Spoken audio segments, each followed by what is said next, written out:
بسم الله الرحمن الرحيم. اللهم يا رب اشرح لي صدري ويسر لي أمري واحلل عقدة من لساني يفقه قولي. الحمد لله رب العالمين، والصلاة والسلام على أشرف الأنبياء والمرسلين وعلى آله وصحبه أجمعين. أما بعد، فأعوذ بالله من الشيطان الرجيم. بسم الله الرحمن الرحيم. محترم سامعین اور ناظرین، رمضان المبارک کی بابرکت ساعتوں میں الحمدللہ ہمارے ایام گزر رہے ہیں۔ اللہ رب العزت کا بار دیگر ہم پر فضل و کرم کہ اس نے پھر ہمیں ماہ رمضان المبارک نصیب فرمایا۔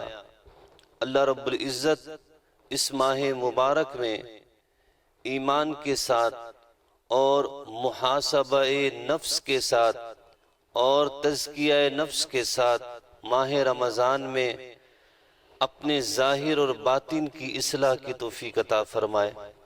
اللہ تبارک و تعالی موجودہ حالات میں جو کورونا کی صورت میں پوری دنیا میں اور پاکستان میں وبا کی صورت اختیار کر چکا ہے، اللہ تبارک و تعالی ہم سب کو اس موذی وبا سے امان عطا فرمائے، اور اللہ رب العزت ہمارے ذہنوں اور ہمارے خیالات سے ہر قسم کے خوف اور ڈر کو دور فرما کر ہمیں اپنی طرف اخلاص کے ساتھ رجوع کی توفیق عطا فرمائے۔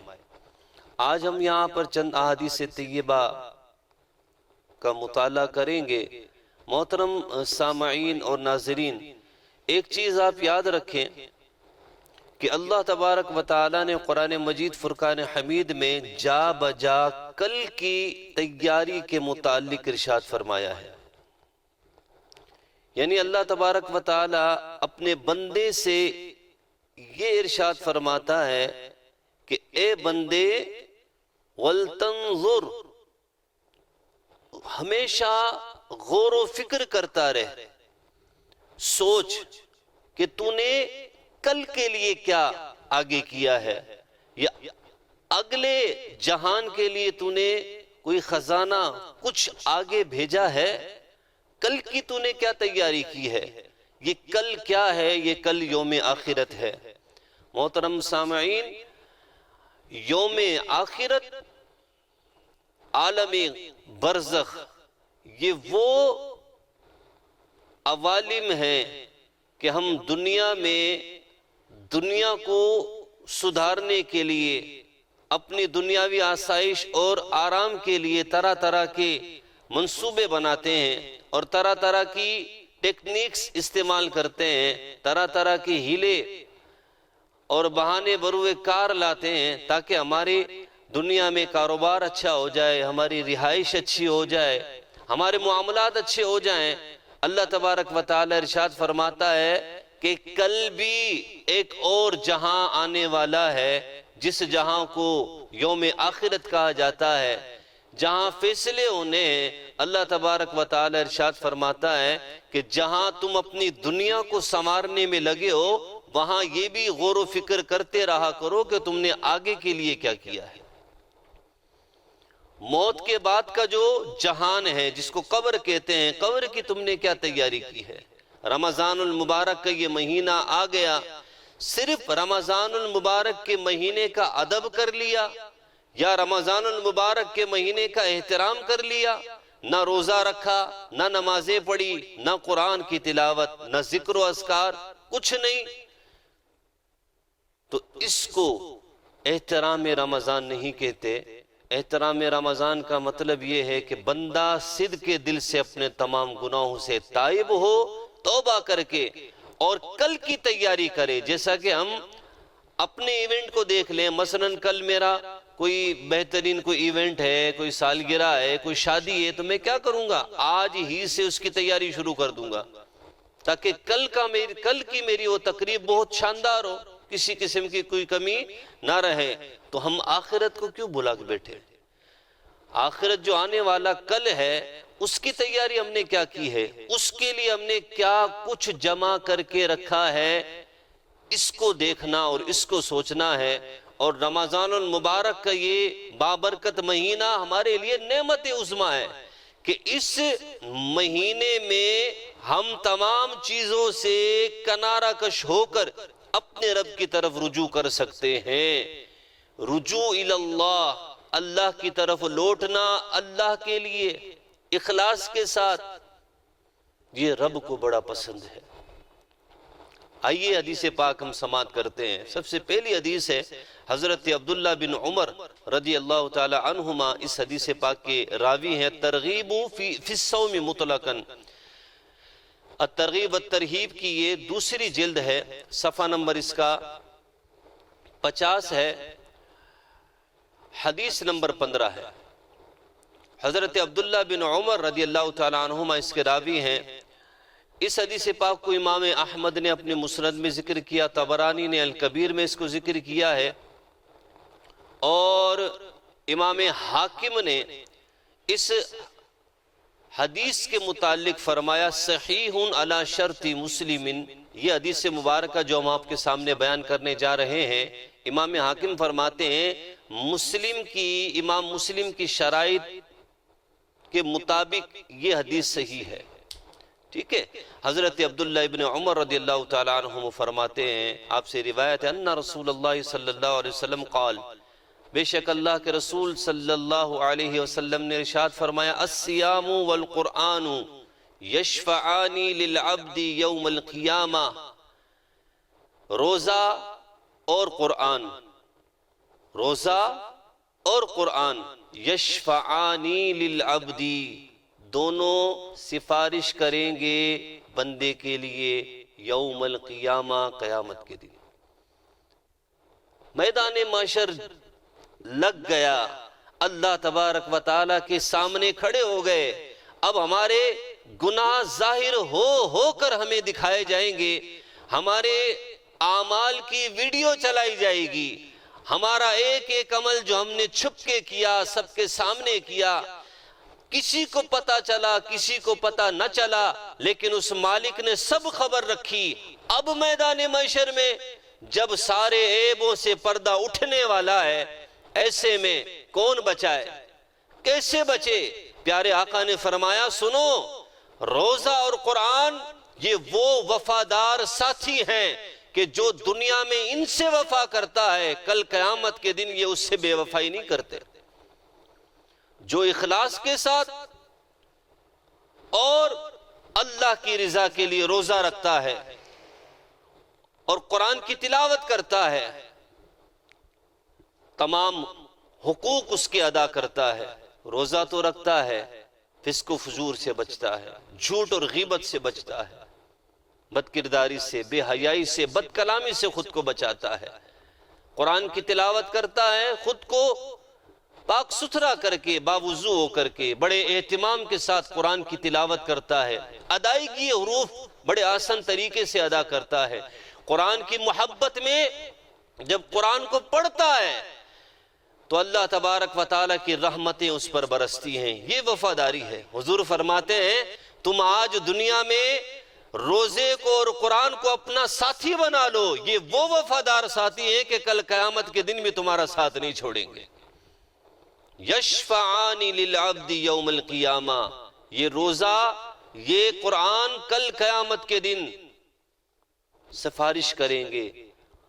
یقول الصیام، اللہ کے پیارے حبیب فرماتے ہیں روزہ کہے گا اے ربی منعتہ الطعام والشہوۃ فشفعنی فیہ، اے میرے رب، روزہ رب العالمین کی بارگاہ میں حاضر ہے، وہ شخص جو دنیا میں روزے دار تھا، پابندی سے روزے رکھتا تھا، شوق سے روزے رکھتا تھا، اپنے مالک کو راضی کرنے کے لیے روزے رکھتا تھا، اب روزہ قیامت کے میدان میں اپنے رب کی بارگاہ میں حاضر ہوتا ہے، اور وہ روزہ رب العالمین کی بارگاہ میں عرض کرتا ہے اے ربی، اے میرے رب، منعتہ، میں نے اس کو روکا تھا دنیا میں، الطعام والشہوۃ، کھانے پینے سے میں نے اس کو روکا، شہوات سے میں نے اس کو روکا۔ اے باری تعالیٰ یہ میرے منع کرنے پر رک گیا، اس کے سامنے کھانا بھی تھا، اس نے کھانے کو چھوڑ دیا، بہترین مشروب تھا، مشروب کو ہاتھ نہ لگایا، خواہشات نفسانیہ نے اس کو خوب ابھارا، لیکن مجھ سے محبت کا یہ اس کا عالم تھا کہ اس نے خود کو نفسانی شہوات سے روکے رکھا۔ اے باری تعالیٰ فشفعنی فیہ، اس کے حق میں میری سفارش قبول کر لے۔ اے میرے رب اس اپنے بندے کے حق میں، اس روزے دار کے حق میں میری سفارش قبول کر۔ وَيَقُولُ الْقُرْآنِ، اب اللہ کا کلام رب العالمین کی بارگاہ میں عرض کرے گا، مَنَعْتُهُ النَّوْمَ بِاللَّيْلِ، یا اللہ رات کو اٹھ کر کے یہ باوضو ہو کر تلاوت کرتا تھا، میں نے اس کو نیند سے روک دیا، رات میں تلاوت کرنے کا اس کو عادی کیا، میری محبت میں اس نے رات کی نیند کو ٹھکرا دیا اور ساری رات یہ قرآن کی تلاوت کرتا تھا۔ فَشَفِّعْنِي فِيهِ، میری سفارش اس کے حق میں قبول فرما لے۔ اللہ اکبر۔ پیارے آقا نے ارشاد فرمایا، یہ روزہ دار اور یہ قرآن جب رب کی بارگاہ میں حاضر ہو کر کے اللہ کے اس بندے کے لیے سفارش کریں گے تو حضور فرماتے ہیں مبارک ہو روزے دار کو اور مبارک ہو قاری قرآن کو، یشفعانی، ان دونوں کی شفاعت قبول بھی کی جائے گی اور ان کی شفاعت سے روزے دار کو اور قرآن پڑھنے والے کو جنت میں داخل بھی کیا جائے گا۔ کتنی بڑی سعادت کی بات ہے، اور ہم نے یہ دونوں چیزیں، حبہ ایک بن چکا ہے، کورونا کورونا کورونا، خوف ہمارے سر پر منڈلا رہا ہے۔ خدا کے لیے اس خوف کی ٹوکری کو اٹھا کر سائیڈ میں رکھو، اپنے اللہ سے ڈرو، اپنے مالک سے ڈرو، یہ ڈرو کہ کل اس مالک کی بارگاہ میں جب حاضر ہوں گے تو کیا منہ لے کر کے جائیں گے؟ کوئی عمل ایسا ہے جو رب کی بارگاہ میں پیش کر سکے؟ کچھ ایسا کام کیا جو رب کی بارگاہ میں پیش کر سکے؟ نہیں ہے، اور یقیناً نہیں ہے۔ تو ڈرو نا اس رب سے، مرض سے کیسا ڈرنا؟ مرض سے نہ ڈرو۔ وَإِذَا مَرِضْتُ فَهُوَ يَشْفِينِ، جب میں مریض ہوتا ہوں تو شفا میرا اللہ ہی مجھے دیتا ہے۔ ڈر اس رب سے ہونا چاہیے، مرض کے متعلق تو احتیاط ہونی چاہیے۔ تو محترم سامعین، روزے اور قرآن کی یہ فضیلت کہ کل بروز قیامت یہ اللہ رب العزت کی بارگاہ میں سفارش کریں گے۔ حضرت سیدنا حذیفہ رضی اللہ تعالی عنہ، دوسری حدیث پاک آپ سے مروی ہے، سیدنا حذیفہ رضی اللہ تعالیٰ عنہ فرماتے ہیں، امام احمد نے اس کو اپنی مسند میں ذکر کیا ہے، بِإِسْنَادٍ لَا بَاسَ بِهِ، اس اسناد کے ساتھ کہ جس میں کوئی حرج نہیں ہے، صحیح اسناد ہے۔ حضرت حذیفہ رضی اللہ تعالیٰ عنہ سے مروی ہے، قال اسندت النبی صلی اللہ علیہ وسلم الى صدری فقال من قال لا الہ الا اللہ ختم له بها دخل الجنہ۔ حضرت حذیفہ رضی اللہ تعالی عنہ فرماتے ہیں کہ نبی کریم علیہ السلام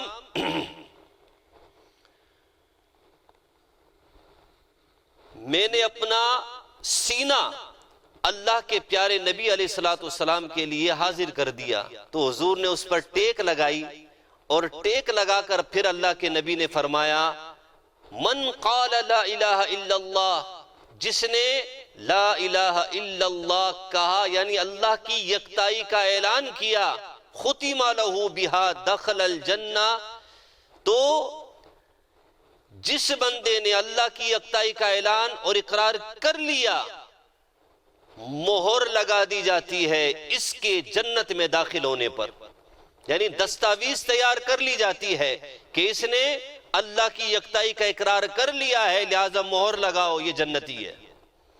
پھر فرمایا من صام یوما ابتغاء وجہ اللہ ختم لہ بہ دخل الجنہ، جو بندہ روزہ رکھتا ہے کسی دن چاہے وہ رمضان کا دن ہو، فرض روزہ ہو، یا مطلقاً روزہ ہو، نوافل روزے ہوں، یا رمضان کے روزوں کی قضا ہو، جو بندہ کسی دن روزہ رکھتا ہے مگر سبب کیا ہوتا ہے؟ ابتغاء وجہ اللہ، اپنے رب کو راضی کرنے کے لیے، اللہ کی رضا کے لیے، میرا رب راضی ہو جائے، روٹھ گیا ہے، میرا رب ناراض ہو گیا ہے، شاید میرا رب مان جائے، اپنے رب کو راضی کرنے کے لیے وہ روزہ رکھتا ہے۔ حضور فرماتے ختم لہ بہ دخل الجنہ، اس کے دستاویز پر بھی مہر لگا دی جاتی ہے کہ یہ جنتی ہے۔ پھر فرمایا من تصدق بصدقۃ ابتغاء وجہ اللہ ختم لہ بہا دخل الجنہ، جو صدقہ کرتا ہے اللہ کو راضی کرنے کے لیے، اپنے مالک کی خوشی کے لیے، رضا کے لیے جو صدقہ کرتا ہے، حضور فرماتے ہیں اس کی دستاویز پر بھی مہر لگا دی جاتی ہے کہ یہ جنتی ہے۔ تین چیزیں، من قال لا الہ الا اللہ، من صام ابتغاء وجہ اللہ، ومن تصدق ابتغاء لوجہ اللہ۔ تین چیزیں، اللہ کی رضا کے لیے روزہ رکھ، اللہ کی رضا کے لیے صدقہ کر، یعنی مالی عبادت ہو یا بدنی عبادت ہو، عبادت کی دونوں قسمیں اگر اللہ کی رضا کے لیے ہیں، اور قولی عبادت یعنی اللہ کا ذکر، یکتائی، حمد و ثنا اللہ کی رضا کے لیے ہیں، تو حضور فرماتے ہیں اس بندے کو گھبرانا نہیں چاہیے، اللہ دنیا میں بھی اسے اچھا رکھے گا، اور جب وہ مر کر کے قبر میں اترے گا اور میدان محشر میں جب اٹھے گا تو اسے جنت کی دستاویز اس کے ہاتھ میں تھما دی جائے گی۔ اللہ رب العزت کا کتنا بڑا فضل و کرم ہے کہ اس نے اپنے پیارے حبیب علیہ السلام کے وسیلہ جلیلہ سے ہم سب کو ماہ مبارک، ماہ رمضان المبارک جیسی عظیم ساعت عطا فرمائی ہے۔ ہم نے ماہ مبارک کو پا لیا ہے۔ حضور فرماتے ہیں، حضرت سیدنا ابو ہریرہ رضی اللہ تعالیٰ عنہ اس حدیث کے راوی ہیں، سنن ابن ماجہ میں یہ حدیث پاک موجود ہے، قال رسول اللہ صلی اللہ علیہ وسلم لِكُلِّ شَيْءٍ زَكَاةٌ وَزَكَاةُ الْجَسَدِ الصَّوْمُ وَالصِّيَامُ نِصْفُ صَبْرِ۔ حضرت ابو ہریرہ سے روایت ہے کہ نبی کریم علیہ السلام نے، اللہ کے رسول صلی اللہ علیہ وسلم نے فرمایا ہر شے کی زکوٰۃ ہے، ہر چیز کی زکوٰۃ ہے، وَزَكَاةُ الْجَسَدِ الصَّوْمُ، جسم کی زکوٰۃ روزہ ہے، وَالصِّيَامُ نِصْفُ صَبْرِ، اور روزہ یہ صبر کا نصف ہے، آدھا ہے۔ اور ہم نے سورۃ الزمر کی وہ آیت کریمہ آپ حضرات کے سامنے بیان کی تھی، اللہ فرماتا ہے کہ صابروں کو جو اجر دیا جائے گا وہ بے حساب دیا جائے گا۔ روزہ اللہ کی رضا کے لیے ہو، اللہ کی رضا کے لیے جو بندہ روزہ رکھتا ہے، اللہ تبارک و تعالی اپنے دست قدرت سے کل بروز محشر اس کو عزت اور اکرام کے ساتھ روزے کی جزا عطا فرمائے گا۔ اللہ تعالی ہم سب کو اس ماہ مبارک کی برکتیں سمیٹنے کی توفیق عطا فرمائے، ہماری خطاؤں کو، لغزشوں کو اللہ رب العزت معاف فرمائے۔ اس مرض سے اللہ رب العزت پاکستان کی امت مسلمہ کی اور پورے عالم کی حفاظت فرمائے، اور اللہ رب العزت جلد اس وبا سے ہم سب کو نجات عطا فرمائے۔ وما علینا الا البلاغ المبین۔